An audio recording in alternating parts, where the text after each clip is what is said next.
salute our chair of the Democratic National Committee, Chairman Perez, for all the successes tonight. Chairman Perez, where'd he go? Where'd he go?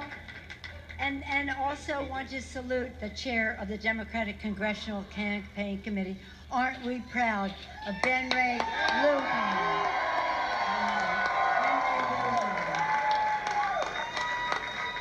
And I want to acknowledge my two grandsons, Thomas and Paul, as they wave to their other cousins and Bella in California, who's still campaigning up until the last minute in California, because it's all about the children. I want to, before I thank all of you more fully, thank my colleagues and acknowledge their leadership and their presence here. Our distinguished whip from Maryland, Steny Hoyer.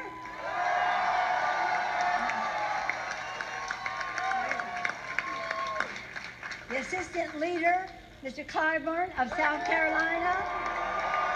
Also, let's assume they're all distinguished. Bobby Scott of Virginia. Anna Eshoo of California. G.K. Butterfield of North Carolina. Barbara Lee of California. Henry Cuellar of Texas. Karen Bass of California. Don Beyer of Virginia.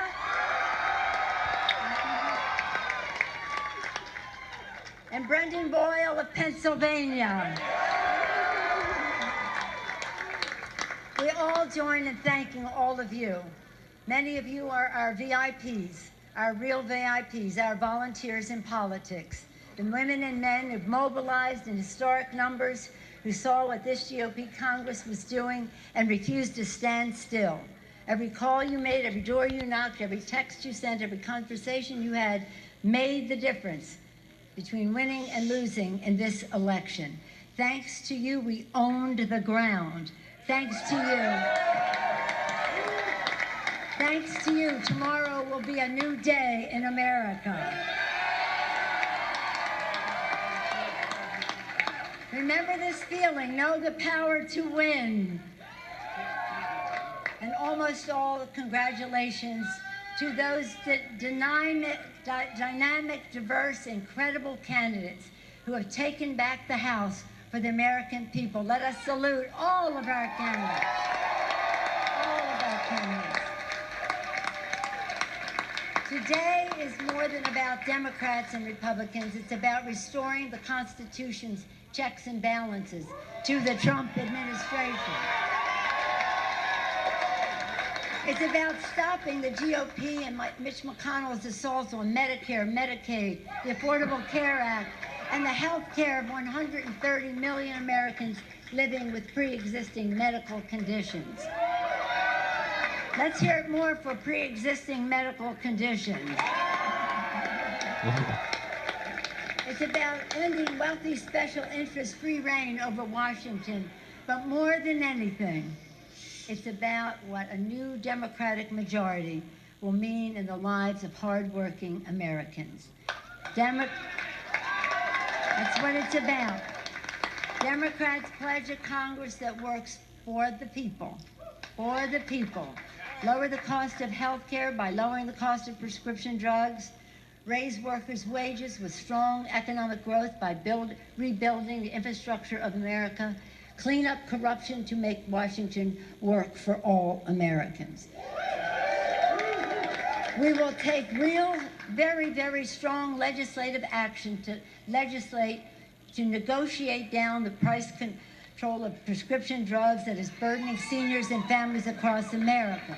We will deliver a transformational investment in America's infrastructure to create more good-paying jobs, rebuilding our roads, bridges, schools, water systems, broadband networks, and schools and housing and beyond. We will drain the swamp of dark interest money in our elections, because when we do, Americans have greater confidence in everything their Congress works on.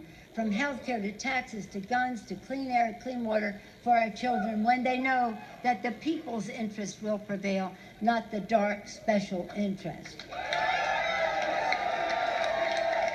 In stark contrast to the GOP Congress, the Democratic Congress will be led with transparency and openness so that the public can see what's happening and how it affects them, and that they can weigh in with the members of Congress and with the President of the United States.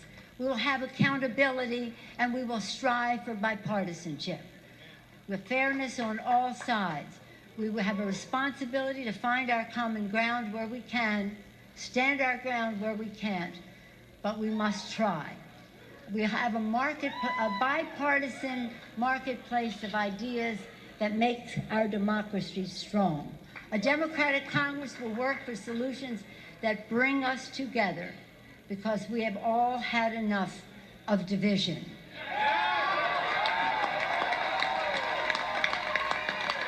The American people want peace. They want results. They want us to work for positive results for their lives. Our founders believed in a principle that they knew must guide our nation. First, in our Declaration, they promised life, liberty, and the pursuit of happiness. But they gave us guidance, e pluribus unum, from any one. The founders could never have imagined how vast our country would become, how many we would be, how different we would be from each other. But they knew we had to be one. Unity. Unity for our country. And that today the American people have spoken to restore that vision. With this new Democratic majority, we'll honor the vision of our founders for a country having a legitimate debate, but remembering that we are one country. We'll honor the sacrifices of our men and women in uniform and their families who have made us the land of the free and the home of the brave. To build a better future worthy of their sacrifice. And we must honor and respect the aspirations of our children. Elections are about the future and what we do for our children's future. So thank you all for making the future better for all of America's children. God bless you. God bless America. Thank you all very much.